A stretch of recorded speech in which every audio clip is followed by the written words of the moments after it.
வணக்கம் மக்களே, நான் உங்கள் கோடங்கி. இந்த செய்தி காலையிலேயே நம்ம பேசுகிறோம் அப்படின்னா ரொம்ப வருத்தமான செய்தி தான். ஏன்னா நேற்றைக்கு மாலையிலேருந்து ஒரு பெரிய பரபரப்பு ஓடிட்டு இருந்துச்சு. ஆனால் எந்த ஊடகங்களும் அந்த செய்தியை வெளியிடவே இல்லை. மயிலாடுதுறையில் ஒரு காதல் ஜோடி தூக்கில் தொங்கியபடி உயிரிழந்திருக்கிற ஒரு சம்பவம் தான். இது ஒரு சில எக்ஸ் தளத்தில் மட்டும் செய்தியாக வந்தது. அப்புறம் நம்ம அதை கிராஸ் செக் வெரிஃபிகேஷன் பண்ணோம், உண்மையிலே என்ன நடந்தது அப்படின்னு கேட்டோம். அதை பற்றி தான் இந்த வீடியோவில் நம்ம பேச போகிறோம். இந்த செய்தி எந்த ஊடகத்திலும் மெயின் ஸ்ட்ரீம் சேனல்லையும் இரவு வரை வெளியிடப்படவே இல்லை. அதுக்கப்புறம் ஒரு சில ஊடகங்கள் மட்டும்தான் அதை வெளியிட்டிருக்காங்க. ஆனால் நேற்றைக்கு முழுவதும் முக்கியமான செய்தியாக பார்க்க வேண்டிய இந்த செய்தி அப்படியே ஜஸ்ட் லைக் தட் கடந்து போகிற மாதிரி தான் ஒரு செய்தியாக பார்க்கப்பட்டது. இன்னைக்கு என்ன பண்ண போறாங்க அப்படின்றத நம்ம பொறுத்திருந்து பார்ப்போம். காவல்துறை என்ன நடவடிக்கை எடுக்கும், சம்பந்தப்பட்டவர்கள் மீது என்ன ஆக்ஷன் எடுக்க போறாங்க, பாதுகாப்பு தமிழ்நாட்டினுடைய மக்களுக்கு பாதுகாப்பு கொடுப்பேன், பெண்களுக்கு பாதுகாப்பு கொடுப்பேன்னு பேசி பொய் சொல்லி ஆட்சி அதிகாரத்தை பிடித்திருக்கிற இந்த ஜோசப் விஜய் என்கிற இந்த நடிகருடைய ஆட்சியில ஒவ்வொரு நாளும் படுகொலைகளும் கொலைகளும் அராஜக செயல்களும் அடக்குமுறைகளும் ஆணவ கொலைகளும் தொடர்ந்து கொண்டே இருக்கிறது. மயிலாடுதுறையில இருக்கிற ஒரு பட்டியலின சமூகத்தை சேர்ந்த பார்த்திபன், இவன் அதே பக்கத்தில் இருக்கிற வேறொரு பெண் திவ்யதர்ஷினி, அந்த பொண்ணு பேர். அந்த பொண்ணு இப்போ தான் +2 முடிச்சுட்டு கல்லூரிக்கு போக போகிறாங்க. இந்த பையன் பார்த்திபன் கட்டட வேலைக்கு போகிறவன். இவர்களுக்குள்ள எப்படி பழக்கம் அதெல்லாம் தெரியாது. இவருக்குள்ள பழக்கம் இருக்குது. கடந்த சில ஆண்டுகளாக அவர்களுக்குள்ள ஒரு நல்ல பழக்கம் இருக்குது. அது ஆக்சுவலாக இந்த மாதிரி இளம் சிறார்களுடைய அந்த பழக்கம் என்பது காதலாக மாறுறதுன்னா அது உண்மையான காதலாக இருக்குமா இல்லையான்னு நமக்கு தெரியாது. அதுக்குள்ள நம்ம போக விரும்ப போகிறதே இல்லை. ஒருத்தர் விரும்பி இருக்கிறார்கள், பழகிறீர்கள். அந்த ஊருக்கே நிறைய பேருக்கு தெரிஞ்சு போச்சு. தெரிஞ்ச உடனே அந்த பெண்ணோட வீட்டில் வழக்கம் போல பெண் வீட்டு வேறு சமூகம், பையன் வேறு சமூகம். பையன் பட்டியலினோ, அந்த பெண் வேறு சமூகம். அப்போ எப்படி அது சரியா வராது இல்லையா? கிராமங்களில் ரொம்ப மோசம். அதுவும் அந்த கிராமத்தில் ரொம்ப கடுமையான எதிர்வினை இருக்கு போல இருக்கு. அந்த வகையில பையனை கூப்பிட்டு, பெண்ணோட அப்பா லக்ஷ்மிகாந்தன் அந்த பேர், பையனை கூப்பிட்டு தாக்கியிருக்காரா, அடிச்சிருக்காரா, சாதி பேரை சொல்லி திட்டிருக்காரான்னு தெரியாது. அது உடனடியாக அவன் என்ன பண்றான், மறுநாள் அதாவது நேற்றைக்கு காலையிலே புகார் கொடுக்குறான் காவல் நிலையத்தில். புறையார் காவல் நிலையத்தில் போய் ஒரு புகார் கொடுக்குறான். இந்த மாதிரி என்னை சாதி பேர் சொல்லி திட்டாங்க சொல்லி பிசிஆர் ஆக்டில் வன்கொடுமை வழக்கு பதியணும்னு சொல்லி புகார் கொடுக்குறான். ஆனால் அந்த புகாரின் மீது காவல்துறை அப்போதைக்கு எந்த நடவடிக்கையும் எடுக்கல. ஒருவேளை அப்போ அந்த புகாரின் மீது நடவடிக்கை எடுத்திருந்தால் இந்த 2 பேரும் உயிரோடு இருந்திருக்கலாம். அவங்க நடவடிக்கையை தாமதப்படுத்துகிறாங்க. என்ன நடந்ததுன்னு தெரியாது, இன்னும் முழுமையான விசாரணை வெளிச்சத்துக்கு வரல. இதுக்கிடையில பார்த்தீங்கன்னா திடீர்னு அடுத்த நாள் அவங்க அப்பா, அதாவது நேற்றைக்கு போய் அவங்க அப்பா அதே புறையார் காவல் நிலையத்தில் போய் புகார் கொடுக்குறாரு. என் பொண்ணை காணோன்னு கொடுக்குறாரு கம்ப்ளைண்ட்.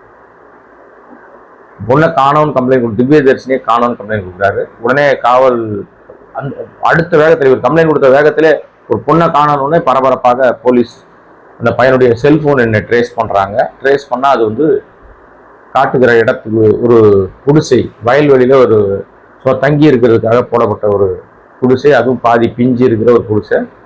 அந்த குடிசையை தான் காட்டுது. போனால் அங்கே அதிர்ச்சி, 2 பேரும் தூக்கில் தொங்கிட்டு இருக்காங்க. நம்ம கொடி கட்டுவோம்ல, துணி கட்டுவோம் இல்லையா, துணி துவச்சி போட்டுட்டு அந்த மாதிரி நைலான் கயிறில் அவர்கள் 2 பேருமே, அந்த பெண்ணும் அந்த பையனும் திவ்யதர்ஷினியும் பார்த்திபனும் தூக்கில் தொங்கிட்டு இருக்காங்க. அப்படி ஒரு காட்சியை பார்த்தோன்னே காவல்துறை அதிர்ச்சி அடைகிறது. அதுக்கு இந்த விஷயங்கள்லாம் தெரிஞ்ச உடனே ஊர் மக்கள்லாம் திரண்டுறாங்க. இந்த பெண்ணுடைய வீட்டார், அதாவது லக்ஷ்மிகாந்தனுடைய திவ்யதர்ஷினி இருக்காங்க இல்லையா, திவ்யதர்ஷினுடைய இந்த பெண்ணோட வீடு, லக்ஷ்மிகாந்தனோட வீடு, அப்புறம் அது அவர்கள் உறவினர்களாக இருக்கிற சூர்யா, மணிமாறன், வசந்தன், விஜி அப்படின்னு இந்த 5 பேர் மீதும் வன்கொடுமை சட்டத்தின் கீழ் வழக்கு பதிவு செய்யப்படுது. இதுக்கிடையில ஊர் மக்கள்லாம் இந்த பெண்ணுடைய வீட்டில இருந்து தான் இந்த பையனை 2 பேருமே அடிச்சு ஆணவ கொலை பண்ணியிருக்காங்க அப்படின்ற தகவலை வெளியில பேச ஆரம்பிக்கிறாங்க. கொதித்து போய் பெண் வீட்டை போய், பெண் வீடு அது உறவினர் வீடுன்னு சொல்லி 2 வீடுகளை சூறையாடுறாங்க. காம்பவுண்ட் சுவர்லாம் உடைக்கப்பட்டிருக்கு. வீட்டில் இந்த பைக்கு அது இதுன்னு எல்லாத்தையும் அடிச்சு நொறுக்கியிருக்காங்க. பதட்டம் ஏற்படும் என்று சொல்லி காவல்துறை பெருமளவில் அந்த கிராமத்தில் குவிக்கப்பட்டிருக்கு. இப்போ நம்ம என்ன சொல்ல வரோம்னா, இந்த மாதிரியான சம்பவங்கள் தமிழ்நாட்டில் அடிக்கடி நடந்துகிட்டே இருக்கு. இன்றைக்கு திருமாவளவன் அவர்கள் நேற்றைக்கு திருமாவளவனுடைய மேல வளைவு முருகேசனை பத்தி ரொம்ப ஆவேசமா பேசினார். இந்த மாதிரி பயங்கரமா அவன் சமூகத்துக்காக போராளின்னு பேசினாரு. அப்படி பேசி கொண்டிருக்கிற அந்த நேரத்துல தான் இந்த சம்பவம் நடக்குது. ஆனா இதற்கு அவருக்கு தகவல் தெரியறதுக்கு வாய்ப்பு இல்லை. அவர் ஏதோ மீட்டிங்ல பேசி கிளம்பி போயிட்டாரு. ஆனால் அவருடைய அந்த ஊரை சேர்ந்தவர்கள் தான் இது புகாராக கொடுக்குறாங்க. ஏன்னா அவர் கழுத்துல துண்டு போட்டிருக்காரு, விடுதலை சிறுத்தைகள் துண்டு தான் போட்டிருக்காரு. அப்ப அவர் உடனடியாக தலைமைக்கு தகவல் தெரிவிக்கணும் இல்லையா? இப்படி எங்க கிராமத்துல இப்படி நடந்துருச்சு, ஆணவ படுகொலை நடந்திருக்கு, பட்டியலினத்தை சேர்ந்த ஒரு பையனை அடிச்சு கொண்டு தூக்கில் தொங்க விட்டுருக்காங்க, இது தற்கொலை இல்லை, நாங்கள் சந்தேகப்படுறோம் அப்படின்னு சொல்லி பிரேத பரிசோதனைக்காக உடல்களை கொண்டு போயிட்டாங்க. இனி பிரேத பரிசோதனைக்கு முடிவில் தான் அது உண்மையிலேயே அந்த பையன் என்ன நடந்ததுன்னு சொல்லுவாங்க. பெரும்பாலும் உண்மை வெளிவருவதற்கு வாய்ப்பு ரொம்ப கம்மி. அதனால என்ன நடந்ததுன்னு நமக்கு தெரியாது. இந்த பெண்ணோட வீட்டார் இருக்காங்கல்ல, இந்த பெண்ணோட வீட்டாருடைய இந்த லட்சுமிகாந்தன் உட்பட ஒரு 5 பேர் மேல வன்கொடுமை சட்டத்தின் கீழே வழக்கு பதிவு செய்திருக்கிறது காவல்துறை. இந்த வழக்கு நேர்மையாக நடக்குமா அப்படின்னு தெரியாது. ஆனால் தமிழ்நாட்டில் அங்கொன்று இங்கொன்றுமா இந்த மாதிரி சம்பவங்கள் தொடர்கதையா இருக்கு. என்னதான் நீங்க படிச்சிருந்தாலும், அறிவு இருந்தாலும், மானங்கட்டத்தனமா, அறிவு கட்டத்தனமா, சோறு தான் தின்றாங்களான்னு தெரியாத அளவுக்கு சாதி வெறி ஊறி போயிருக்கு. எல்லாரும் மனிதர்கள் தான், என்னடா சாதி, மேல் சாதி, கீழ் சாதி, நாசமா போறவனுங்களே அப்படின்னு நம்ம திட்ட தோணுது. ஆனாலும் இந்த சாதி ஒழியாம போகிற வரைக்கும் மனிதர்களுக்குள்ள பிரிவினைகள் இருந்துகிட்டே இருக்கும். வருகிற அரசாங்கங்களும் அதை கையில் எடுக்கிறது இல்லை. கடந்த திமுக அரசாங்கத்திலும் நிறைய இடங்கள்ல, சில இடங்கள்ல ஆணவ படுகொலைகள் நடந்தது. கவின் ஆணவ படுகொலை நடந்தது. யாருமே எந்த விதத்திலையும் நடவடிக்கை பெருசாக அப்புறம் உடனடியாக நடவடிக்கை எடுக்கிறாங்க. இதுக்கு முன்னாடியே கண்ணகி முருகேசன் ஒரு காதல் ஜோடி ஊரார் முன்னிலையிலேயே அடிச்சு அவங்க காதலை விஷத்தை ஊற்றி கொண்டானுங்க. ஆணவ படுகொலை ஊரை வேடிக்கை பார்க்கும்போது எவ்வளவு கொடூரம் பார்த்தீங்களா? ஒரு 2 பேரை துடிக்க கொலை பண்றதை கூட வேடிக்கை பார்த்த சமூகமாக ஜாதி வெறி ஊறி போய் இருக்கிற மக்களாக தான் தமிழ்நாட்டில் இன்னும் பல கிராமங்கள்ல சாதி வெறியோடு தான் இருக்காங்க. அப்பேற்பட்ட கிராமங்கள் இல்லாமே போலாம். அவர்கள் வாழவே தேவையில்லை. சாதி வெறியோடு எவன் இருக்கானோ அவன் வாழ்வதற்கே தகுதி இல்லாதவன். நீங்க திவ்யா இளவரசன் கேஸும் அதே மாதிரிதான். சாதி மட்டும்தான் அவர்களுக்குள்ள பிரச்சனை. ஆக்சுவலா சாதி பார்த்து காதல் வர்றதில்லை. பட் காதலுக்கு நம்ம எதிரியும் கிடையாது, காதலுக்கு நம்ம ஆதரிக்கிறதும் கிடையாது. நீங்க காதலை யாரும் சொல்லி வருவதில்லை. ஆனா இந்த விடலை பருவ காதல் என்பது இந்த மாதிரியான சிக்கலுக்குள்ளாகி போய் மாட்டி விட்டுரும். முதல்ல உங்க காலில் சொந்தமா நிற்பதற்கான சூழலை உருவாக்கிக்கணும். அது இல்லாத பட்சத்துல நீங்க இப்ப 19 வயசு பையன் 17 வயசு பொண்ணுன்றது பொருந்தா காதல். அது சாதி தாண்டி, சாதி மறந்து அதெல்லாம் விட்டுருங்க, அது ஒரு பெரிய விஷயம். ஆனால் அந்த ஆணவ படுகொலைக்கு பிரதானமான காரணம் என்ன அப்படின்னா சாதி வெறி தான். வயசுலாம் அப்புறம். அப்ப அந்த லட்சுமிகாந்தன் என்கிற அந்த நாயை என்ன பண்றது? அவன் அந்த பொண்ணோட அப்ப. நிச்சயமாக இந்த ஆணவ படுகொலையில அந்த ஆளுக்கு தான் முக்கியமான பங்கு இருக்கு. ஏன்னா ஏற்கனவே உங்களுக்கு அந்த கண்ணகி முருகேசன் வழக்கெல்லாம் எல்லாரும் சிக்கி ஆயுள் தண்டனை, தூக்கு தண்டனையில விதிக்கப்பட்டிருக்கிறதுலாம் அவ்வளவு சீக்கிரத்துல யாரும் மறந்துட முடியாது. திவ்யா இளவரசன், கோகுல்ராஜ், அதெல்லாம் இன்னும் மறக்க முடியாத கொலை வழக்குகள். ஆனா இந்த ஏராளமான விஷயங்கள் ஒவ்வொரு ஆண்டிலும் அல்லது ஒவ்வொரு ஆட்சியிலும் இது மாதிரியான அநியாயமான படுகொலைகள் தொடர்ந்துகிட்டே தான் இருக்கு. சாதி ஆணவ படுகொலைக்கு எதிராக சட்டங்களை இயற்ற வேண்டியவர்கள் வாய் மூடி மௌனியா இருக்காங்க. எல்லாவற்றுக்கும் குரல் கொடுக்கக்கூடிய இயக்குனர் ப. ரஞ்சித்தோ அல்லது திருமாவளவனோ அல்லது கம்யூனிஸ்ட் தோழர்களோ இதுவரை இது சம்பந்தமாக நான் நேற்று பார்த்த வரைக்கும் எந்த தகவலும் யாருக்கிட்ட இருந்து எதுவும் வரவே இல்லை. இன்னைக்கு என்ன பண்றாங்கன்னு நம்ம பார்ப்போம். ஆனால் இந்த சம்பவத்தில் ஈடுபட்ட யாராக இருந்தாலும் அவர்கள் மீது காவல்துறை கடுமையான நடவடிக்கை எடுக்கணும். அந்த ஊர்ல நிச்சயமாக அந்த ஊரை கொஞ்சம் கண்காணிக்கணும். ஏன்னா அந்த ஊரை கொஞ்ச நாளைக்கு பாதுகாப்பு அரணாக இருக்கணும் காவல்துறை. எந்த நேரத்தில் எவன் மோதிப்பான், அடிச்சுப்பாங்க, வெட்டிப்பாங்க, வீடு நாசம் பண்ணுவாங்கலாம் தெரியாது. இப்போது பெண் வீட்டாருடைய வீட்டை பையனுடைய வீட்டிலேருந்து போய் அடிச்சு ஒதுக்கியிருக்காங்க. நிச்சயமாக அவர்களும் வெறி கொண்டு மீண்டும் தாக்குதல் நடத்துறதுக்கு முயற்சி எடுப்பாங்க. அது ஆணவ படுகொலையாக இருக்குமோன்னு சந்தேகப்படுறதுனால சாதி வெறி ஊறி போனவங்க நிச்சயமா அடக்குமுறையோடு களத்தில் இறங்குவானுங்க. அது குறிப்பாக இதை இந்த இந்த இந்த சாதி, குறிப்பிட்ட இந்த சமூகத்து சாதி வந்து வன்முறைக்கு அஞ்சாத சாதி. சாதி வெறியோடு இருக்கிறவங்க அதுக்கு ஒரு கட்சி வச்சிருக்கானுங்க, நாடக காதல்னு சொல்லி கம்பு சுத்துவானுங்க.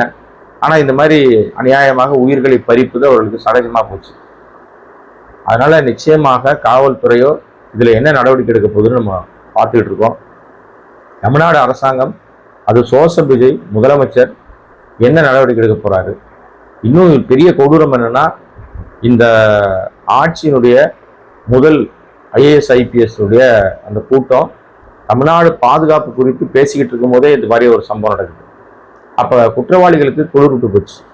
குற்றவாளிகள் எல்லா குற்றத்தையும் செய்ய முடியும், எதை செய்தாலும் காவல்துறை பெருசா நம்ம மேல் நடவடிக்கை எடுக்காது, நம்ம ரீல்ஸ் போட்டுக்கிட்டே வாழ்க்கையை ஓட்டலாம், ஆளை அடிச்சு போட்டு டாட்டா காட்டிட்டு கூட கிளம்பலாம் அப்படின்ற மாதிரியான படு மோசமான சட்டம் ஒழுங்கு, சீர்கட்ட நிலைமை, கேடுகட்ட நிலைமை தான் தமிழ்நாட்டில் நிலவுது.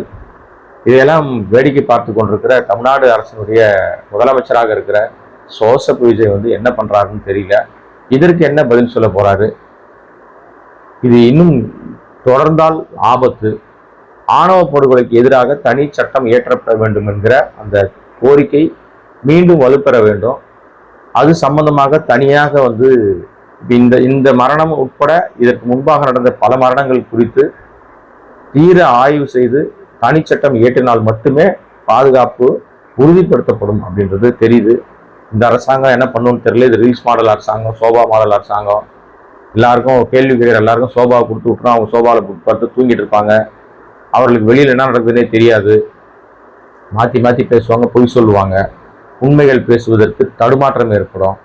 பட் ஆனால் மாற்றம் கொண்டு வரேன்னு சொல்லி ஏமாற்றத்தை கொடுக்கும் இந்த அரசு. என்ன செய்ய போகிறாங்கன்றதை பொறுத்திருப்போம்.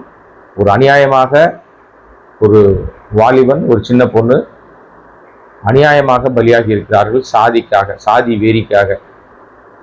இதில் காதல் என்கிற விஷயத்தை உட்புகுத்தி ஏதோ ஒரு பெரிய சிக்கலை உண்டாக்கி கொடூரமாக இந்த சம்பவம் நடந்திருக்கிறது. இது கண்டிப்பாக கண்டிக்கப்பட வேண்டிய விஷயம். இதில் சம்பந்தப்பட்ட யாராக இருந்தாலும் அவர்கள் மீது கடுமையான நடவடிக்கை எடுக்கப்படணும். துரித நடவடிக்கையில் அவர்களுக்கு தண்டனை வழங்கப்படணும். நீங்கள் அரெஸ்ட் பண்ணுறதோ, அவங்க ஜாமீனில் வெளியே வர்றதோ, ஊர் சுற்றிட்டு இருக்கிறதோ முக்கியம் இல்லை. இந்த சம்பவத்தில் ஈடுபட்டவர்களுக்கு உடனடியாக குறைந்தபட்ச நாட்களுக்குள்ளாக அவர்களுக்கு கடுமையான தண்டனை கொடுக்கும்போது இப்படி எண்ணங்கள் வராமல் மற்றவர்கள் வந்து பயப்படுவாங்க. சாதி வெறியோடு நம்ம என்ன பண்ணாலும் அதை நம்ம வந்து சிக்கிடுவோம், நம்முடைய வாழ்நாள் பூரா போயிடும் அப்படின்னு சொல்லி ஒரு பதற்றம் வரும். அரசாங்கம் என்ன செய்யுது அப்படின்றத பொறுத்திருப்போம். மக்களே, ஒரு விஷயம் மட்டும் தெளிவாக தெரிஞ்சுங்க. வாழ்க்கையில் வந்து ஒரு வாழ்க்கை, அந்த வாழ்க்கையை சரியாக நம்முடைய குடும்பத்தாருக்கு, இப்போ நீங்கள் வந்து அதுவும் இளம் பருவத்தில் இருக்கிற மாணவர்கள், இளம் பருவத்தில் இருக்கிற பையனாக இருக்கட்டும் பொண்ணாக இருக்கட்டும், நீங்கள் ரெண்டு பேருமே உங்களை நம்பி உங்களோட குடும்பம் இருக்கு. நீங்கள் எந்த சாதியில் இருங்க, யாராவனா இருங்க, சாதிக்கு அப்பாற்பட்டு இருங்க. நீங்கள் வந்து இளைய தலைமுறை, நீங்கள் உங்களை நம்பி தான் அந்த சமூகமே இருக்கு. காதல் என்பது எப்போனா வரும், அது முக்கியம் இல்லை. ஆனால் உங்கள் சுயமாக உங்கள் காலில் நீங்கள் நிற்கும் போது மற்றவர்களுக்கு முன்பாக வாழ்ந்து காட்டணும் அப்படின்ற வெறி வரும்போது தான் உங்களை நீங்களே வந்து செதுக்கிக்க முடியும். அதுக்கு முன்னாடி வந்து இந்த மாதிரியான விஷயங்களுக்குள்ள நீங்கள் போகாமல் இருக்கிறது மிக மிக சால சிறந்தது. அது மாதிரி வந்து உள்ள காதலிக்கிறான் அப்படின்னு தெரிஞ்ச உடனே, அல்லது இந்த மாதிரி ஒரு பெண்ணோட இந்த மாதிரி இந்த பையனை விரும்புகிறான், இந்த பையன் அந்த பொண்ணை விரும்புகிறான் அப்படின்னு தகவல் தெரிஞ்ச உடனே வானத்துக்கும் பூமிக்கும் குதிக்காம அது உண்மையிலேயே அது என்ன அப்படின்றத புரிய வைங்க. உங்களுடைய குடும்ப சூழலை எடுத்து சொல்லுங்க. இதெல்லாம் நீங்கள் செய்யும் போது தான் அந்த, ஏன்னா அது வந்து எப்போ வரும்னு தெரியாதுங்க, எந்த சூழ்நிலை வரும்னு தெரியாது. இந்த மாதிரி வரும்போது உங்களுக்கு வந்து பெரும் சிக்கலை வந்து உண்டாக்கும்.